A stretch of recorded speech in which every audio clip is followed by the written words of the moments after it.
I have got an exciting lesson for you today. I'm really excited. This is one of my all-time favorites, and I always like to start off with a story, so I'm going to start with a story before we get into it. Over the summer, I took my family to Great Wolf Lodge, and a lot of you know that place. I see the excitement, and in order to really capture what Great Wolf Lodge is all about, I wanted to research. I had to figure out the best way to get there. I had to look to see how much it was going to cost, the best room. And when we got there, knowing my three boys, Logan, Wyatt, and Sawyer, I had to look to see all the different parts of Great Wolf Lodge. I had to look at where the bathroom was going to be because they were going to ask 5 times to go to the bathroom. I had to look to see where the first aid kit, because I knew Wyatt was going to fly off the big tub of water on the top. I knew that all these things could happen. So really, to capture the excitement of Great Wolf Lodge and to enjoy it, I had to go in and really pay attention to those details to enjoy the whole trip. Well, readers, this connects to what I want to teach you today. And our teaching point for today is going to be that readers need to keep track of story elements to help understand what they're reading. When you're reading historical fiction, you need to look at those story elements to really pay attention to those quick details that are going to happen that could affect the whole story. And when I think of story elements, I think of the who,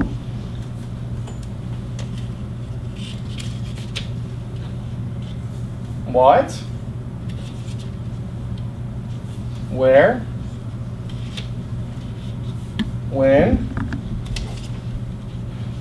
how, and why. So, what does this mean? It means that as we really launch into our historical fiction books today, which is exciting, you are going to have to pay attention to those details that come quick. You got to stay alert.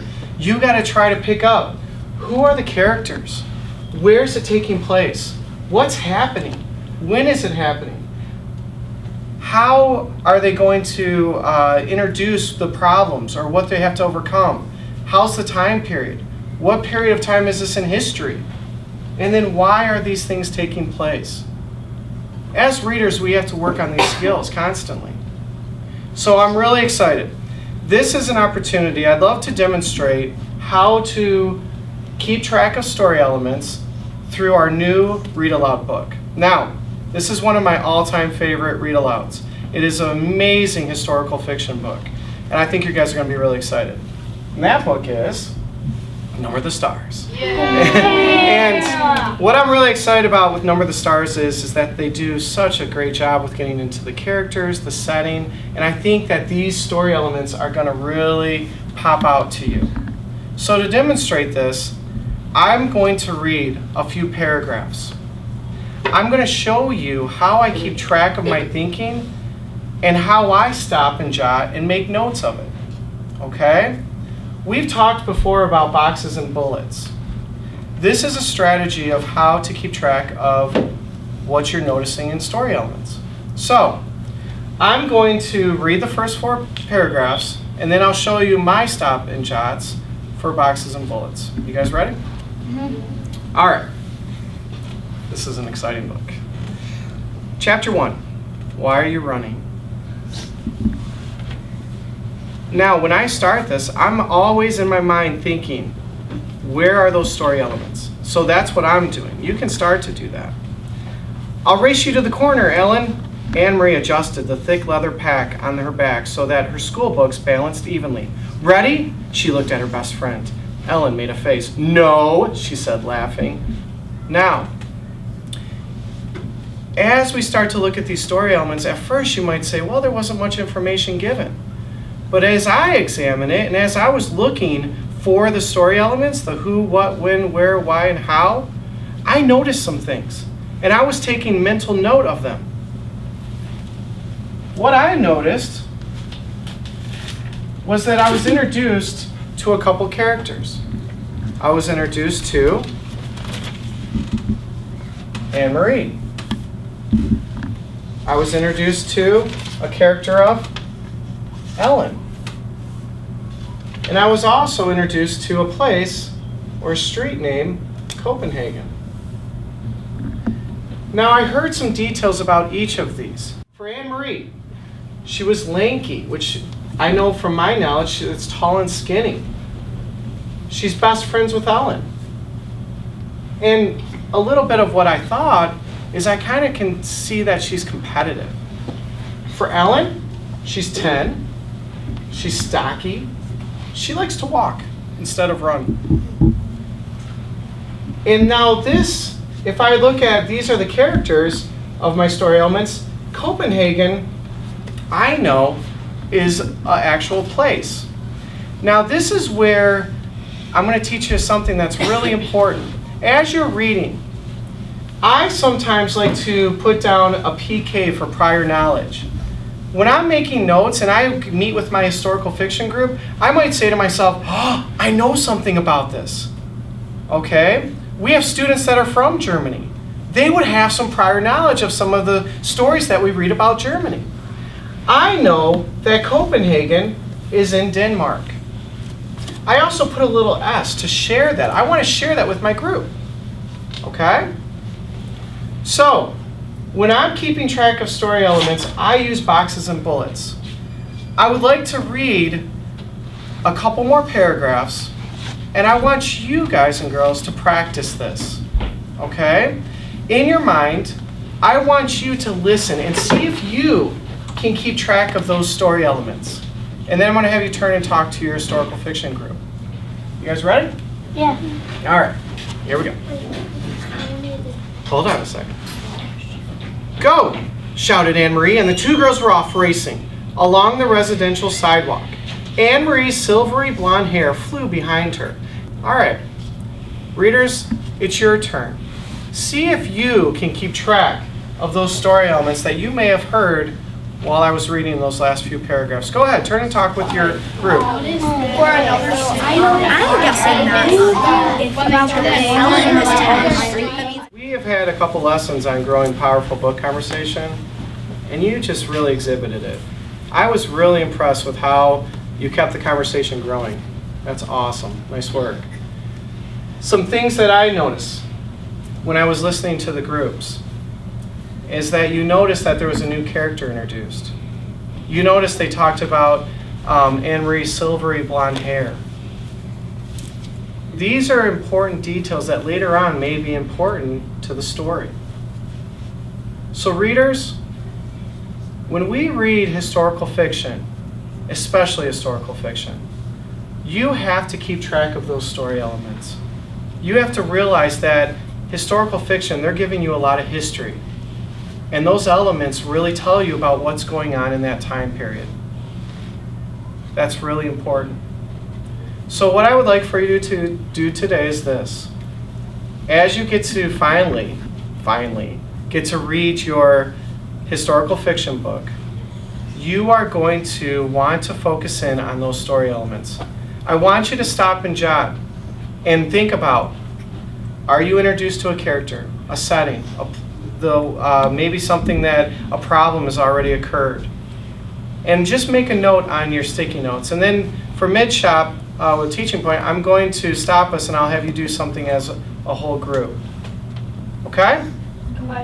All right, readers? Read! All right, let's go. I'll get the book. Oh, wait, I have to get my pencil. Hey, can I join you guys? Awesome.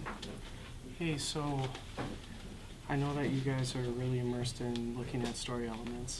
I wanted to talk to you because yesterday we talked about how you were trying to grow each other's conversations and how you want to build upon that. So today I want to continue and just touch base to see how it's going. How do you guys feel like you're doing with able to talk to one another? And I noticed that you've been working well together, but I just want to kind of see how you feel about it. What do you think? It's good. Good? Well, a strategy that I use when I'm working with really anyone in life, and not just a reading group, is just really good conversational points. How to talk to one another so that they're not thinking that their ideas don't matter. And one strategy that we're using are the table tents. Okay?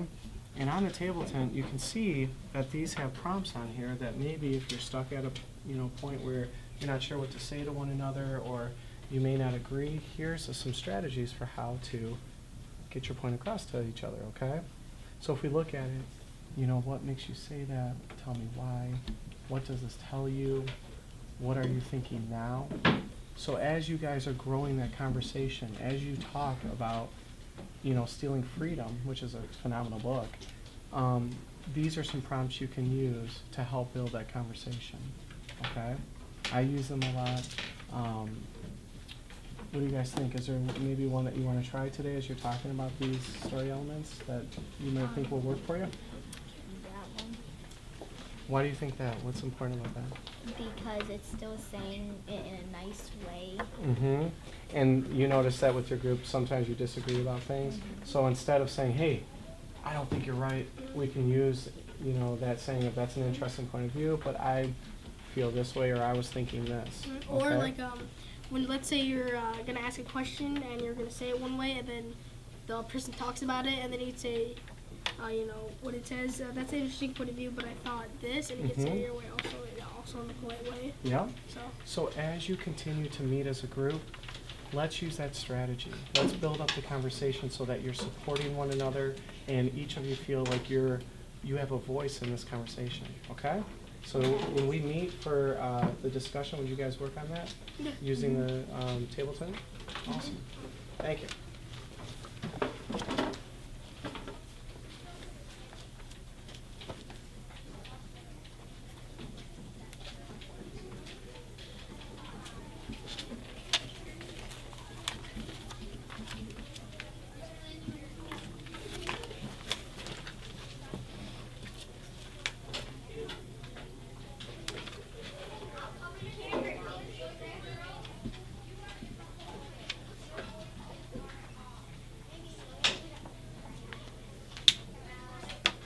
Hi Paige, can I come talk to you? Yeah. Awesome.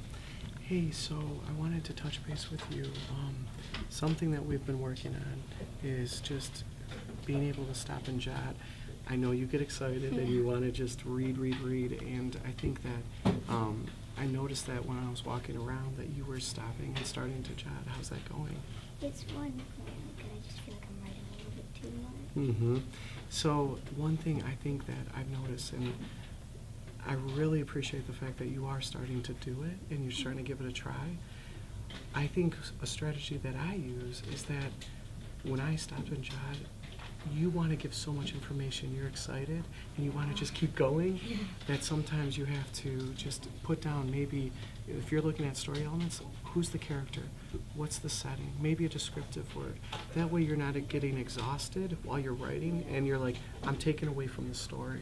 So what I would like to do is, in order to help you so that you don't, you're not writing too much information down, I'd love to model for how I would stop and jot when reading a story, okay? So, do you mind if I use your book? Yeah, go ahead. Okay. So let's take a look here. Jonathan lengthened his stride, turning a sharp angle, then beat his way to the creek. He passed the cooling house. He sped along the path that edged the old dark woods where the warm, soft smell of rotting wood filled the air. Now, just hearing that, I might put down a few notes of what I'm feeling, and instead of doing a stop and jot for writing down all those details, I would look at just what's important. Okay, I'm noticing that it's talking about setting. All right, so let's continue and see if we can see something that really explains the setting. Okay. Maybe he thought as he ran, maybe it was going to be a battle, a big one. Maybe he would take a part. So I'm going to stop right there because something came up that I think is really important, a huge element that might pertain to the book, and that is a battle, okay? When I think of battle, I think of war. So I'm going to write down battle. And I'm going to write down, does this take place?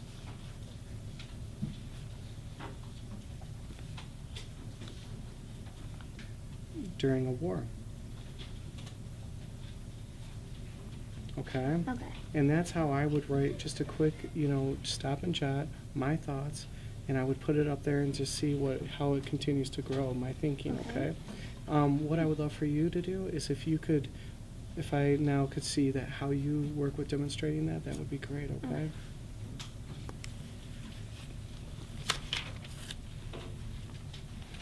Oh Lord, he said to himself, make it be a battle with armies, big ones, and cannons and flags and drums and dress parades. Oh, he would fight. Good as his older brother, maybe good as his pa.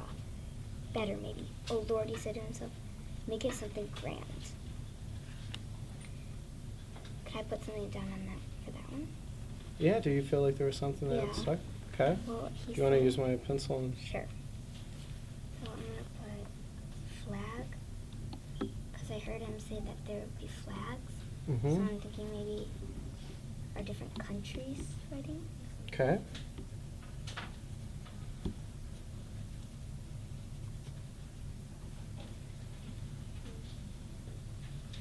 So something that I noticed that I really like is that where you usually would write down every bit of information in there, you're focusing on a key word and maybe a question to go with it. Yeah. So as you continue to read through this, let's continue to grow as that and use those strategies of so you're not exhausted after writing all your stuff in jets, okay? Okay. Thank you. Okay. Readers, if I could stop that beautiful reading that's taking place, I was able to come around and really notice and confer with students about those story elements and capturing those story elements.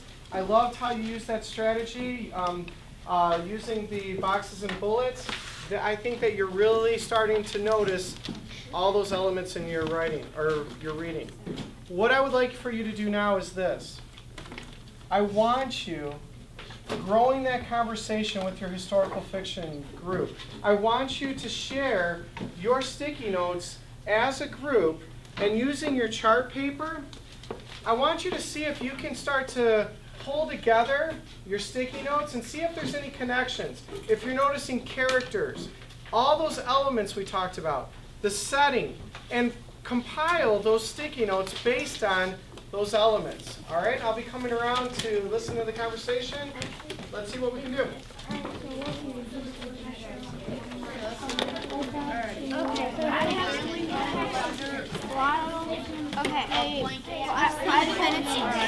Yeah, I have some names. How many minutes did we do?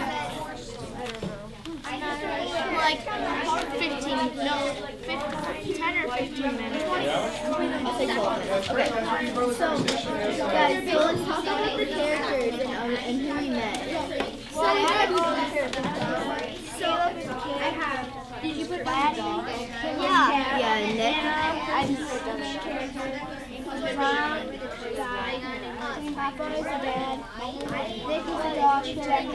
Yeah, no, and we know why Anna didn't really want Caleb. We figured out why. Caleb didn't. I mean, Anna didn't want Caleb alive because if Caleb wasn't born, the mom would still be living. Yeah, So Caleb. So that's why she gets all sad when he asked if was he like when after like was he like what was it like when he was born, because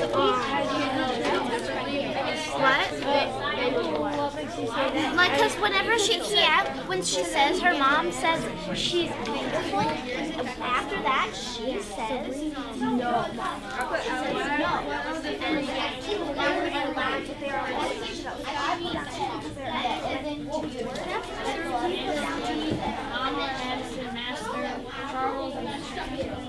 Are the ones that I think that's character. Oh, and I just love to listen to you guys. I also noticed that the book said Ellie, the Price's House slave. I think everyone's a slave kind of, and I know that's they said the Prices, which is probably the owner of Ellie. You think that's personal knowledge? Prior. Yeah, prior. For sure. I just said this I put they must believe in Christ because they were talking about going to church and they were praying like before they ate. They're doing a grace. Hey, can I stop you guys for a second? Do you mind? So, when I met with you earlier, we talked about using those prompts to grow the conversation. And I have to say that from what I experienced yesterday with you into today, there's been tremendous growth already, just trying it. And that you're respecting one another's ideas. I heard Lachlan kind of help Rain with what his thinking was. I heard where Emily waited to talk about her sticky notes until Rain was done. You even set it aside because you weren't sure what to do with it. And as a group, you'll work to get that, where maybe it connects to something else. That's really good. And as you're growing, to help Rain with that, instead of just a strategy that I use that maybe if I get to, I'm not sure what to do with a thought, a strategy I might say is, what do you guys think about this? Where does it fit? And you can use the power of the group. And I'm sure that they may be wondering the same thing, or they may want to take your idea and grow it. So I want you to know that I'm really proud of how the conversation's going, and continue to think about that. And don't just leave something. Don't just say, oh, okay, that's a great idea, and then move on, or somebody says something and then you move to the next person. You continue to build that conversation, build off each other's ideas, and you'll get much better at it as we continue in the historical fiction unit. So I'm really proud of you guys. Great job. And I'll meet with you back again. We'll see how it's going. Okay. Awesome. One of mine is they must be slaves. What? Why? Well, they were talking about how they didn't keep track of the black people's birthday, and I was like, well, the black people must have meant less, and I know from our social studies unit how they were slaves, like you could obviously tell, and also because they were talking about like getting less from the white, those whites, you know what I'm saying, like they think they're so hotshot, and they were talking about masters and everything. And so we're guessing this book is about slaves also by the cover. Also it says right here. Oh yeah, wanted reward right there also. I make the connection to that. Basically the whites, they might have gotten like America might have gotten free from Great Britain, but now basically the whites are the kings to the blacks. Yeah, it's like, you know how I think it's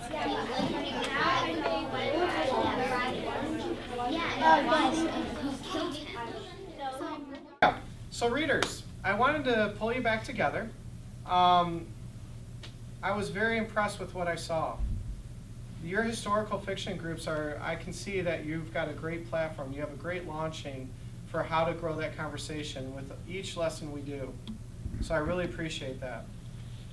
I wanted to come back and just kind of do a final connection of, just like when I decided we took our family to Great Wolf Lodge, and I had to look at all those parts of Great Wolf Lodge of where were all the food stations? Where were the first aid kits? Because you knew I was going to need one with Wyatt. And all the different things that are going to make that trip enjoyable. When we read historical fiction, we have to do the same thing. We need to look at those story elements. We have to look at the who, the where, the when, the why, how. Because in historical fiction, all that information comes fast. And you've got to pay attention to really capture what's taking place in the story. When I looked around, there was a few groups that I really noticed that were showing this, okay? Displaying what I thought were excellent story elements. I noticed that when you were stopping and jotting, you were writing down the setting, okay? I know that when I looked at Perry's group, that her group, as they were working together, they were talking, they were passionate, they were allowing each other to share their sticky notes of where they found it in the book, and then they were working together to put down where the setting was, who were the characters, and if somebody disagreed, they were using the table tents to discuss that. So readers, as we continue this journey through our historical fiction unit, let's make sure that we look at those story elements and how they build the story in your mind. Great job.